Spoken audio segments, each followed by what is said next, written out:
Right as you see that green slide, you know you're in for a treat. Though you don't know what's in store, you can already feel a sense of anticipation. Movie trailers are some of the most persuasive forms of media, and they're one of the main reasons why movies and blockbusters gain attention and have huge box office numbers. Some people see trailers strictly as advertising, but they're much more than that. Trailers are made to give people an incentive to see a movie, but they also act as a unique form of storytelling. Their narrative structure is compelling and attention-grabbing, which is crucial to a movie's success. But in some cases, audiences can get pushed away from seeing a film, saying that the trailer ruined it for them. If too much of the story is given, then that could lead to lower ticket sales. Others say that they like seeing trailers before seeing a movie because it gives a sense of what the film will be like. But even that can lower audience interest, since the trailer might give off an unappealing or even the wrong tone. One of the primest examples was Drive. A lot of people watched the trailer for Drive and thought, hey, this is an action movie. Drive really is not an action movie. This didn't bother me because as I watched the trailer and saw that it won Best Picture at the Cannes Film Festival, and they had that very operatic music in there, I wasn't thinking it was going to be an action film, and I knew a little bit about Nicholas Winding Refn's filmography. However, some people who didn't know those things that I just said thought they were going to go watch Transporter 4. And unfortunately for those people, they were very disappointed by that movie. So what does a trailer need to have to appeal to audiences? What's key to creating a trailer that effectively draws audiences to screenings? Of course, the victim, or should I say victims, hadn't any conception as to the type of people they would be confronted with in this house, especially the woman. She was the weirdest and the most... Well, let's go into her bedroom. Movie trailers have 3 goals: persuade, entertain, and inform. The challenge is to promote a film while also being a standalone piece. Well, the murderer, you see, crept in here very slowly. Of course, the shower was on, there was no sound. And,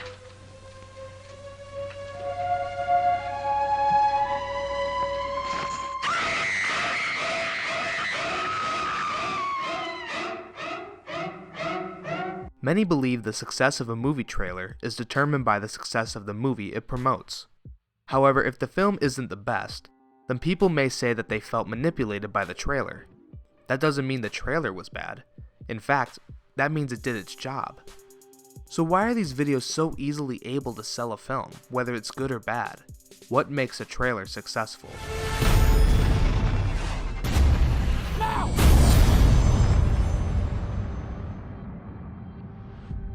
That all depends on 2 factors: the trailer's content and construction. Simply put, what's in it and how it's made. It's the relationship between these 2 components that can make or break a trailer.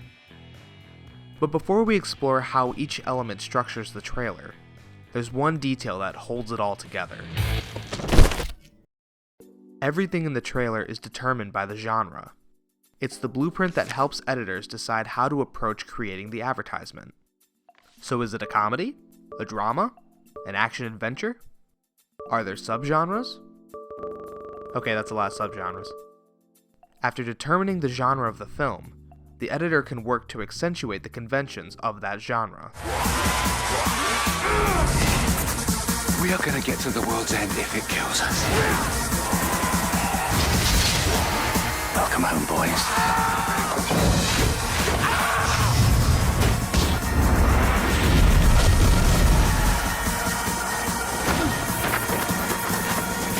Oh no! The world's end. What do we do?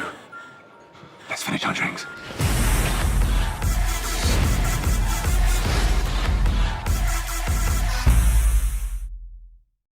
The content of a trailer is divided into 2 sections: diegetic and non-diegetic.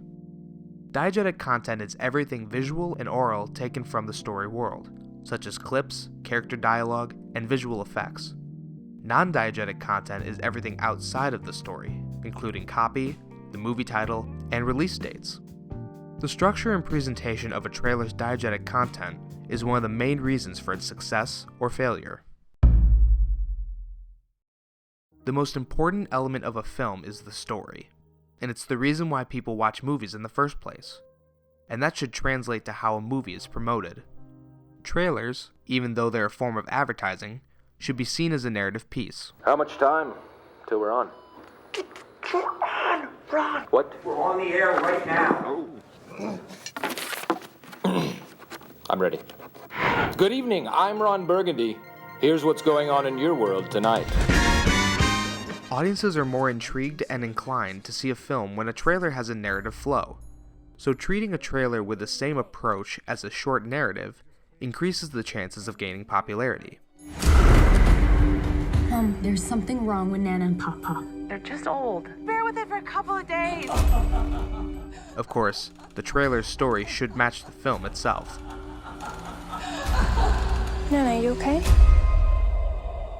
However, there is one big difference between the trailer and the film, and that's the resolution. A trailer should never be a condensed version of the film, and never conclude or show any part of the ending. Do you remember the movie Castaway, directed by Robert Zemeckis, starring Tom Hanks? He's on an island all by himself. Very good movie. In the trailer for the film, they actually had the nerve to show this. You were lost for 4 years. We had a funeral, coffin. What was in it?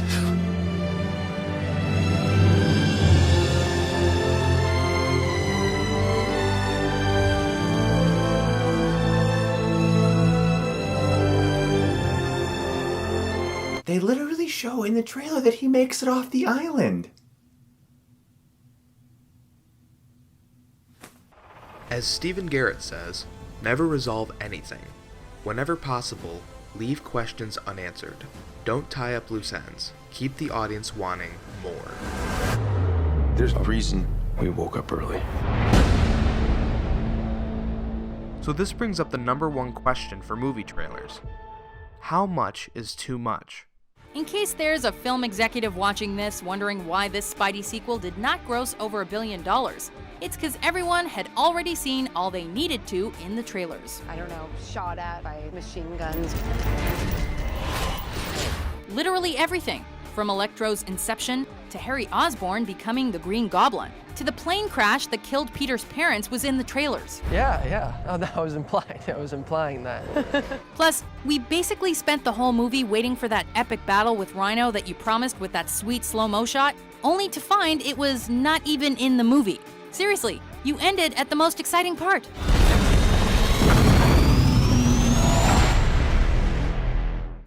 The just enough to too much information spectrum is completely subjective.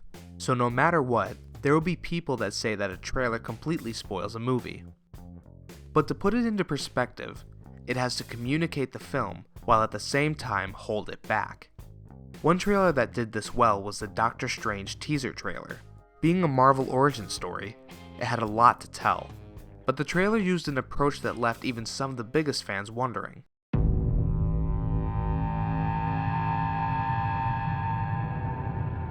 Stephen Strange. Might I offer you some advice? Forget everything that you think you know.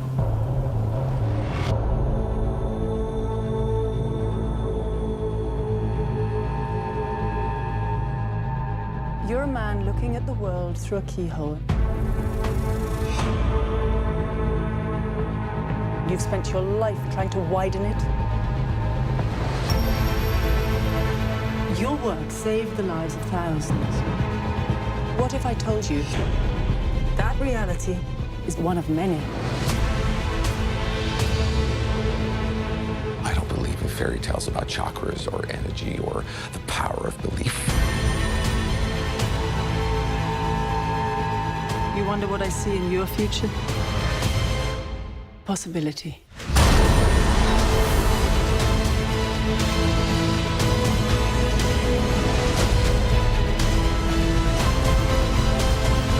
Why are you doing this? There are other ways to save lives. So much you don't know.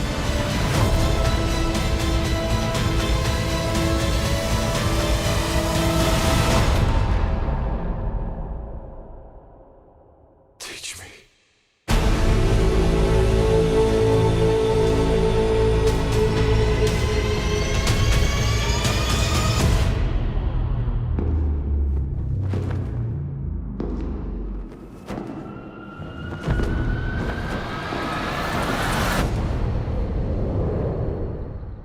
By only hinting at the action outside of Benedict Cumberbatch becoming the titular hero, the rest of the plot was left to the imagination, who he would fight, and what kind of obstacles he'd face.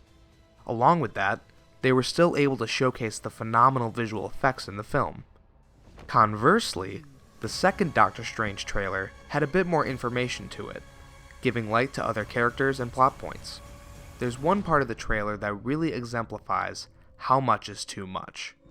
What's this, my mantra? It's the Wi-Fi password. We're not savages. Marvel films are known for their action, but they also have those moments of comedy that every fan can get behind. What's more is that audiences never know when a joke will come up, but they know it's hidden somewhere in the film. By throwing this joke into the tail end of the trailer, it takes a good joke and shatters its punchline. Now when audiences watch the film, they will already see the joke coming, instead of an unexpected joke placed further in the film. So there are some trailers that give too much. The man who knows him best. Hello, James. What an unpleasant surprise. 006. What's the message? No pithy comeback? And some that are a bit more ambiguous.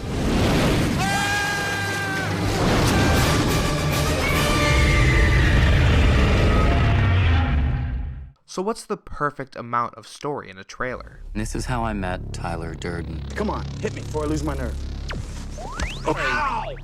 It hit me in the ear! That all lies in how the audience connects to the film. When people watch movies, they use what are called modes of reception, which determine how they engage with the movie and connect on different levels. When audiences connect with characters and the plot of the film, it's said that they are using their identity work mode of reception. One half of identity work deals with how people connect to characters, which is called ego involvement. The other half pertains to how people connect to movie situations, called socio-involvement.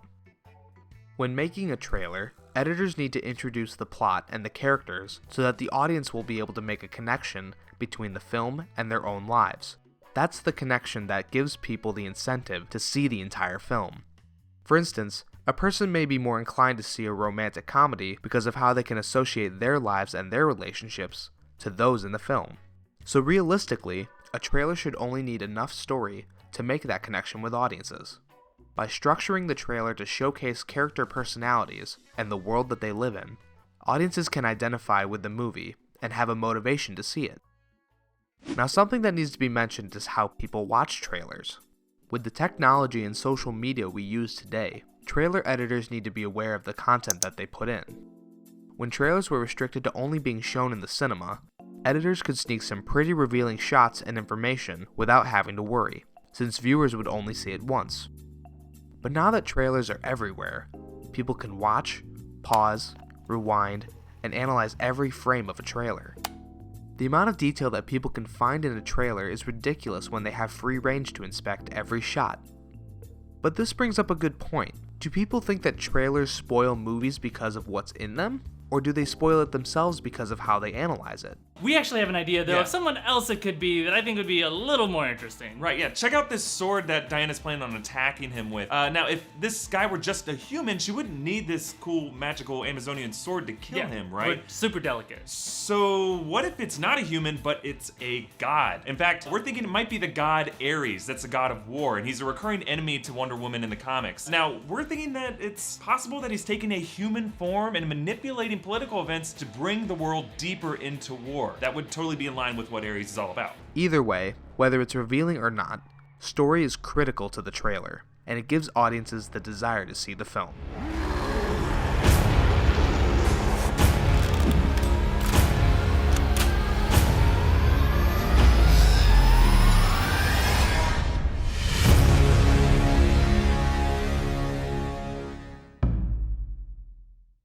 Now, story is crucial to attracting people to film screenings, but there's another element of the film that needs to be present in the trailer.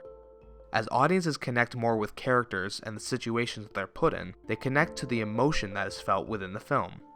Trailers take the story and different shots of the film and recreate that emotion, and much like the story element, it must match the tone of the film. Recreating the emotion of the film in a trailer is key to attracting audiences, because when audiences feel the emotion of a film, It taps into their in-emotion mode of reception.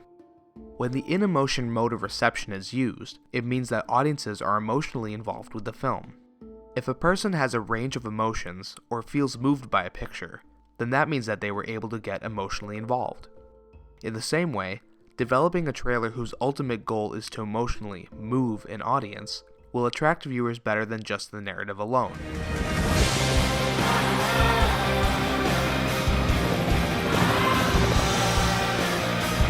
Where do we land?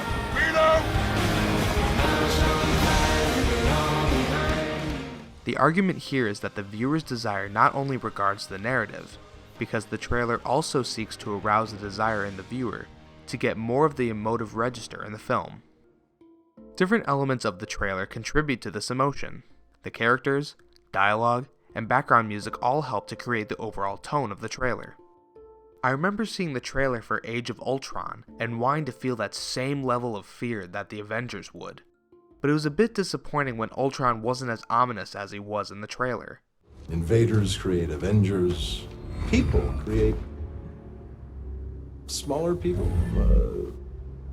Children. I lost the word there. Children. So, the emotion needs to feel the same.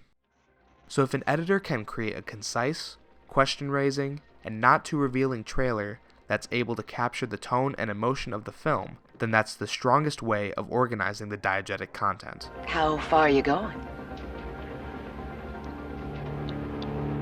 About 30 years.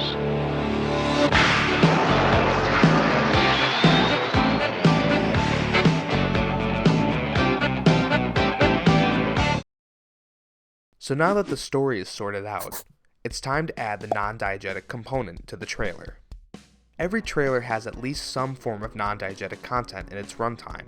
The necessary elements include the film's title and release date, but other than that, it's the editor's discretion to use copy and text within the rest of the trailer. 3 easy steps to vanquish your enemies, crack the secrets of nature, and attain wealth. Step 1. Find isolation. I was gonna be all rich, buy us a big mansion out in the woods. This can be anything from credits, awards and nominations, and text that only applies to the trailer itself. Sergeant Nicholas Angel, expert in hand-to-hand combat, armed response, and high-speed pursuit. He was so good, they reassigned him. Right. Non-diegetic content can be powerful in a movie trailer because it can play with the audience's expectations of the film, sometimes even before the first clip is shown.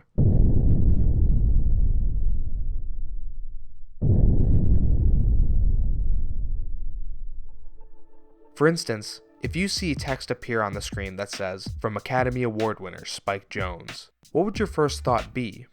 Well, here are a few things that could come to mind. Now, these questions are examples of how different people may look at a name and make immediate assumptions, or lack thereof. This person doesn't know who Spike Jonze is at all. This person associates the quality of his work by his awards. This person knows Spike Jonze's work, and this person knows his work but immediately discredits it. A simple title can greatly affect someone's opinion of a film, whether it's good or bad. So when it comes to non-diegetic content, positioning is key.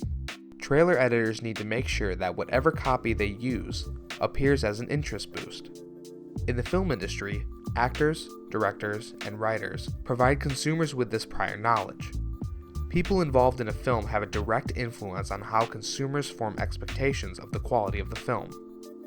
For most moviegoers, actors are the names that carry the most weight, since they have a proven track record.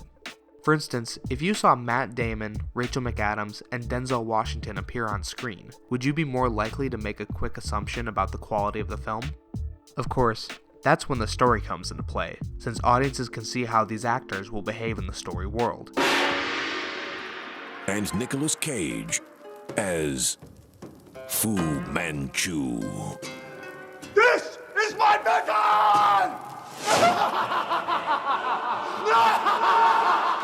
But if a trailer editor wants to promote the director or a writer, how should they position the copy? Should the name of the director be stated? Or is there another way to say the same thing while connecting to larger audiences?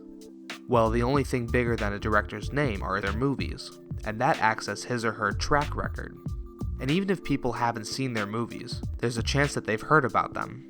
More than likely, people are able to create expectations about the quality of a film if they can compare it to other films. So when text appears on the screen that says, "From the Oscar-winning writer of Her and Being John Malkovich," what thoughts go through your head? Here, with the Academy Award as an added bonus, people may not know what the story is about, but can guess that it's something on the same tier as those movies. Recognize this name? What if I changed it to this? What if you didn't know who Francis Ford Coppola was? Would you know his movies? So when deciding what to use as non-diegetic content, editors need to think about what will have the greatest audience reach, in order to raise interest with the most people possible. Though using non-diegetic content will increase interest in a film, having too much of it can hurt the diegetic content. Remember what I said about getting audiences absorbed into a trailer? When a piece of non-diegetic content appears, it can break that involvement and take audiences out of the emotion. Plus, it could hinder the flow of the narrative, which is one of the most important parts of the trailer.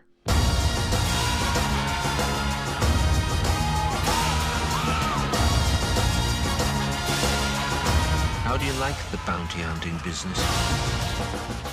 So there's a delicate balance of diegetic and non-diegetic content within a trailer. Too much non-diegetic content turns it into this. But add just the right amount of each, and you get a strong, informative, and engaging trailer.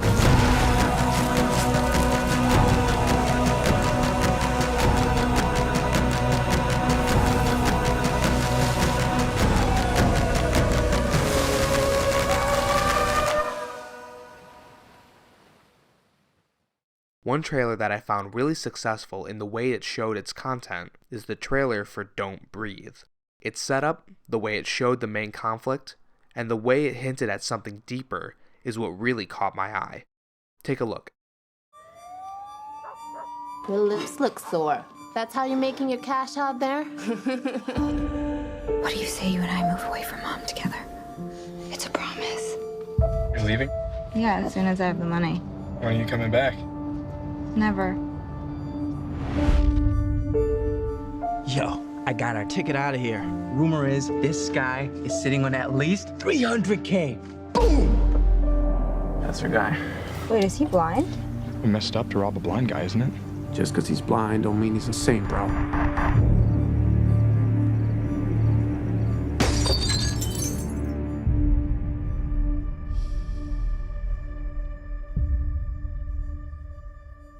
Guys, money's probably in there.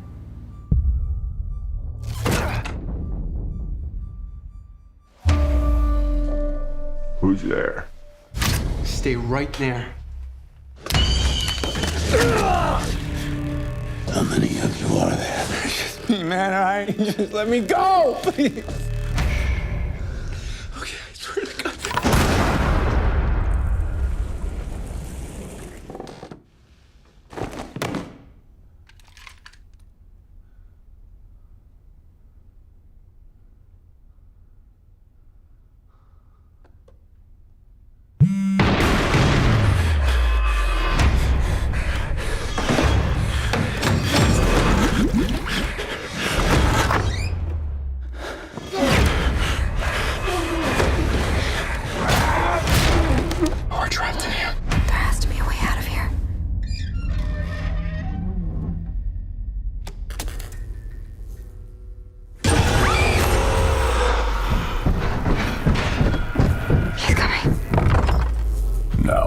See what I see.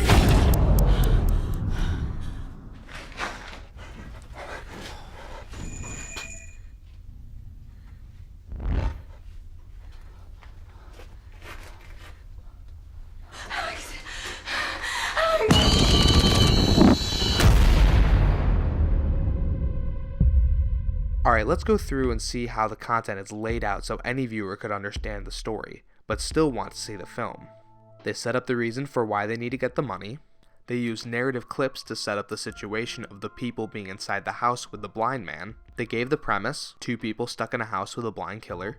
They showed off the smaller subplots, the romantic relationship, the family relationship. They showed the first action sequence, which was a spoiler, yes, but it was the beginning of the actual plot, so it's helping the setup. They increased the tension of the trailer by showing clips of the characters narrowly missing the blind man. There's something deeper to the story, but they only hinted at it with a few shots. This hints at the plot around the man and what he's hiding, versus our main characters. This was the kicker, since I wanted to know what the hell was going on. It showed the story and created the emotion that's found in the film. They used non-diegetic sparingly, and allowed us to get engaged in the story. The only non-diegetic content that they used was dropping the name Evil Dead, which highlighted the quality of the film, This August, which was the release date, and Don't Breathe, which is the title. So they used that sparingly. So overall, the way that they presented their story is one that works well for any horror fan, and any movie fan in general. There's just enough to understand who the characters are and the conflict they face. We want to see what happens to these characters in the plotline, but we can see that there's something more, which we want to find out. It's a great trailer that gets you hooked and leaves you wanting more.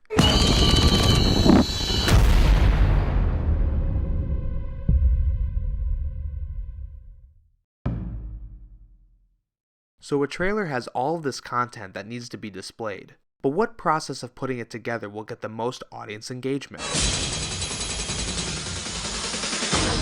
Welcome to the real world. The construction of a trailer is a very open-ended process, since there are many ways that an editor could go about assembling the content. But like narrative filmmaking, there are some guidelines that help to make a coherent story and present the information in a clear format. To make it simple, we'll focus on 3 main sections of a standard trailer: music, editing, and sound effects. All of these components of construction carry a strong essence of emotion and aid the story content. Now, many will say that editing is the most important piece of the trailer, but many editors and studies say that audio is more powerful and crucial to how the trailer is received. Archie Throckmorton said in an interview that when it comes to movie teases, it's the audio that drives the visual. Ears don't blink. So while someone may miss a piece of visual information, their ears are receiving every last soundbite and note of the background music without fail. Speaking of which,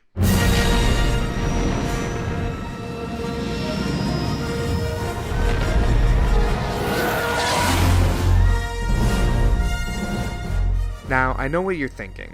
Why wasn't this a subject in the content section? Well, that's where it gets interesting. Music is one of the most important parts of a trailer's construction, but the music could be considered content if it fits the bill. Usually, trailers will use the soundtrack or the film score as an element of the promotional campaign, but other times they use music that may not be related to the story world at all. A film like Guardians of the Galaxy has an assortment of songs that they used for their campaign, and it was all from the soundtrack and the completed film.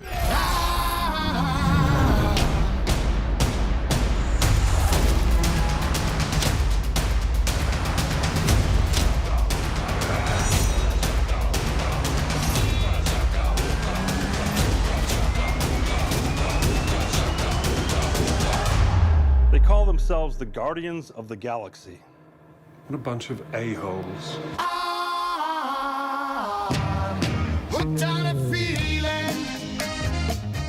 So that would be an example of how it could be considered both content and construction. If a trailer uses the latest pop song just as something to cut to, then it's purely for construction. Whether it's considered content or not, background music makes a huge difference in the trailer. A bad choice of background music can kill a good trailer. So what's the right choice?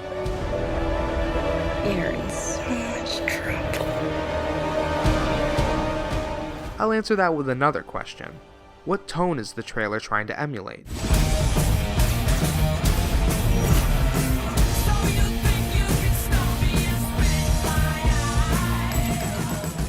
The music in a trailer can evoke an emotion from audiences, and just from the music alone, the tone of the movie can be felt.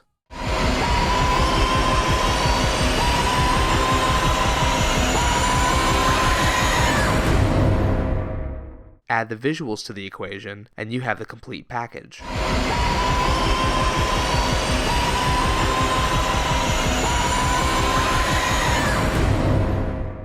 And if it's a particular genre, the right music needs to parallel that emotion.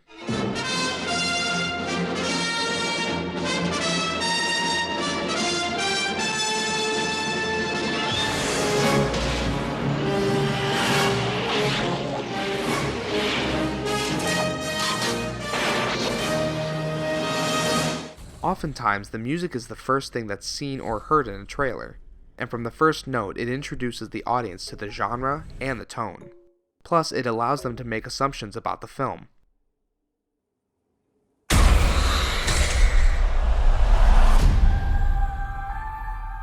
It's Christmas. Nothing bad's gonna happen on Christmas. On the more technical side, music plays an important role in the pace of the trailer, as it leads the editing and rhythm. Here we go! Look out for those who are on the proud tonight. When I sing it down, I'll have my fun. I can chew anything I find. While narrative films find rhythm in the dialogue and beats, trailers find rhythm thanks to the background music. Whether it's cutting on the beat or having the visual content match the music, it adds to the structure of the trailer and makes it more concrete. Oh, I'm down, Benjamin!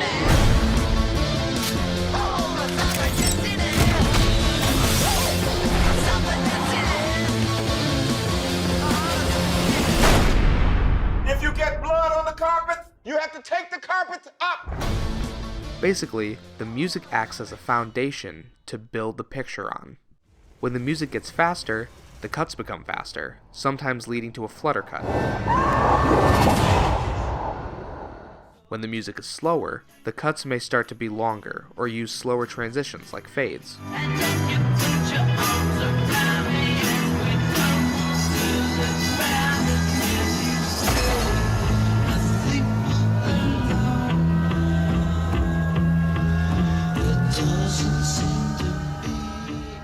So once the music is chosen to set the tone of the trailer, the editor can build the pace and rhythm.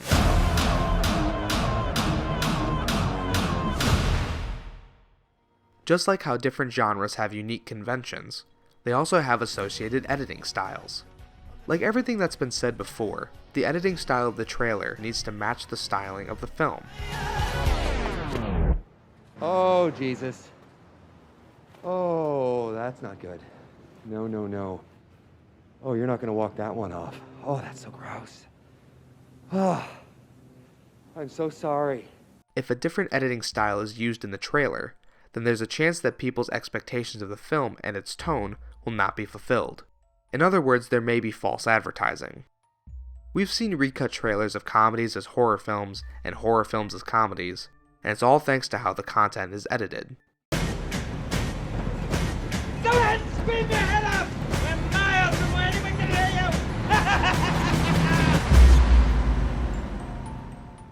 It shows just how powerful editing is in creating tones and emotions. Is this something you could share with the rest of us, Amazing Larry? So what tones are created when the editing style matches the picture? In a comedy, the edits are more direct. The paces vary back and forth to keep up with the dialogue, and the editor uses hard cuts to add a sense of structure, where the punchline is front and center. Put down that baby!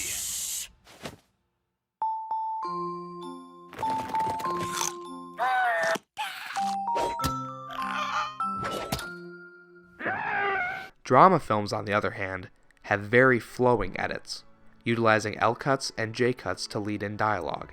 The cuts are less noticeable and the pace is slow, so as to capture every second of the drama and emotion. Do you have any interests outside of work? What about you? I'd like to know more about you. There's really not much to know about me. Look at me. I am. These editing styles can be translated over to the trailer to create that same feeling. In addition to those ways of editing, there are some basic editing techniques that are able to highlight the tone of the film while also guiding the pace of the trailer. The pace of a trailer can be sped up by cutting to black or adding flutter cuts, which builds excitement and creates a sense of eager anticipation. It's like the element of story. Keep the audience on the edge of their seat and wanting answers.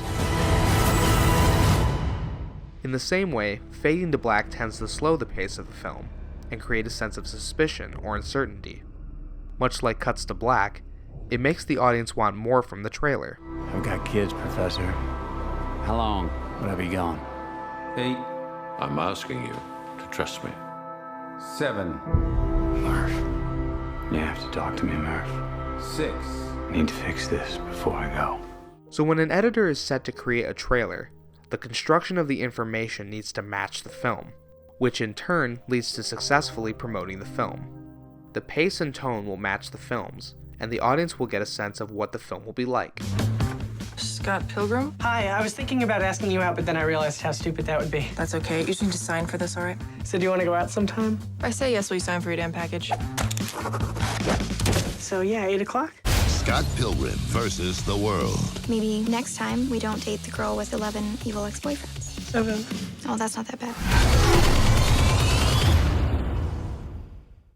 The last component of trailer construction is one that may not get the credit it deserves. Sound effects aren't placed in a trailer willy-nilly, but they serve a few purposes in the construction process.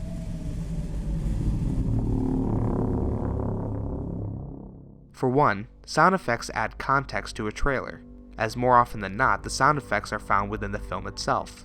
If a sound effect is diegetic, then hearing it in the trailer allows audiences to gain a small understanding of how a film may be in tone and feeling.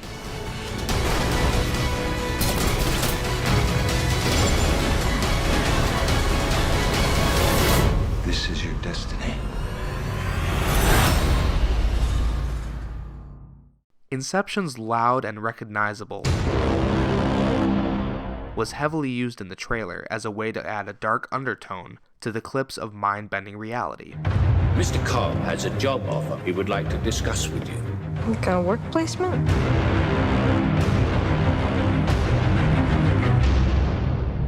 Not exactly. This sound, as well as similar drones, were used in the final film, and the sound generated the same tone in the film as it did in the trailer. In addition to enhancing the story, sound effects help to keep the rhythm and pace of the trailer, and they create a strong, flowing, and unique soundscape. It's time to show that man is dead.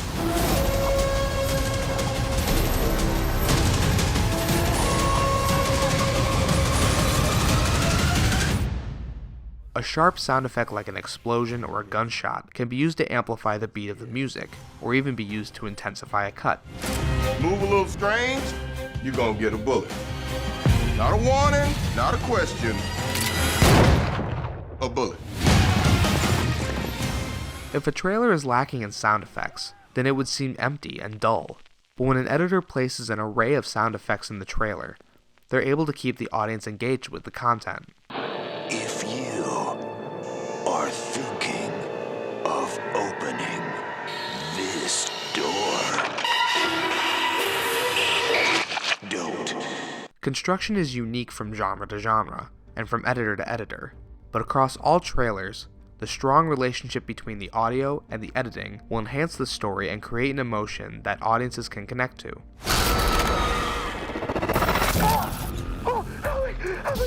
What's going on? No, you're not. Get your goddamn hand off. What are we gonna do? Stephen Garrett looks at these construction elements as one large toolbox, and to make a trailer successful, an editor needs to use the tools, the sound effects, the editing tricks, etc., to tell a story, and to sell a story. But it could. Good night. Noises everywhere.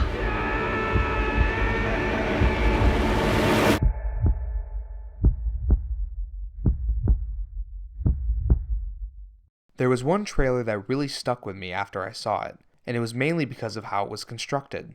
I was in the theater waiting to see The Nice Guys, and the trailer for the remake of The Magnificent Seven came on.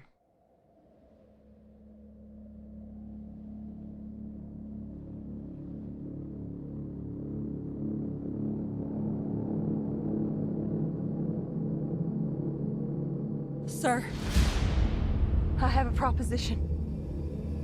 We're decent people being driven from our homes. Slaughtered in cold blood.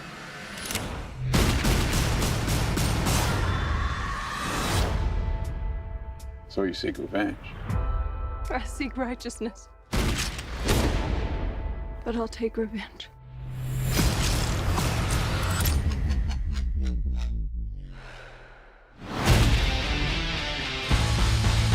Took a job looking for some men to join me. it difficult? Impossible. How many you got so far? You and me?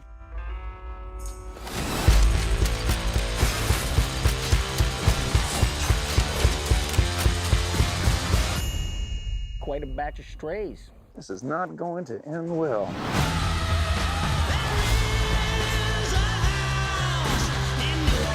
God dang it, I'm good.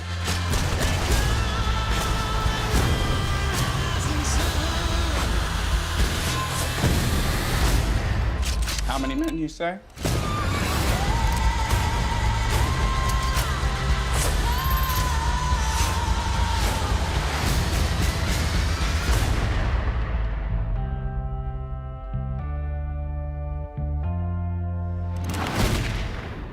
I remember seeing this trailer and being absolutely floored by the quality of how it was put together. I really enjoyed the last section of the trailer. The House of the Rising Sun was a great song to set the rhythm and tone, the outlaw, western, action theme, and it matches the genre. The sound effects, particularly the gunshots and the explosions, matched up to make every cut and action seem important. The use of match-on action helped to make the trailer flow, while also making it easier for people to watch. The pacing of the edits matched the rhythm of the music perfectly. When there was slower dialogue, the editor used fades. And when there were faster montages, the editor used cuts to black. Something that's really cool in this last section was how the music was cut for the important question, how many men? Number 1, the trailer raised a question. Number 2, the editor structured it so that the 7 characters would each have 2 cuts apiece so they could count with them. And number 3, the editor let the title answer the question. Overall, I think this is a great trailer, and it made me excited to buy my ticket to see the film before it even came out.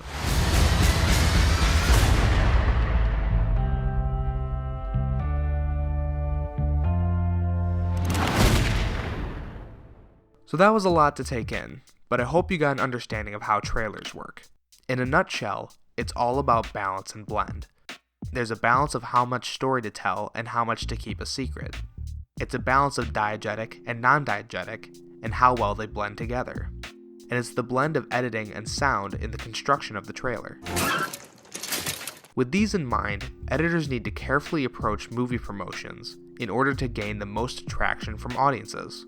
Creating a connection with the story and emotion, using carefully chosen and recognizable names, and creating a structured and dynamic production will engage audiences, boost interest, and create an entertaining, persuasive, and informative trailer. Okay, here we go. The Big Short. Of course, every trailer is perceived in a different way, and how they're interpreted will be different from one viewer to another. It's a very subjective form of media, but with these basic tools and ideas, editors can harness the power of the content and construction to create a successful movie trailer.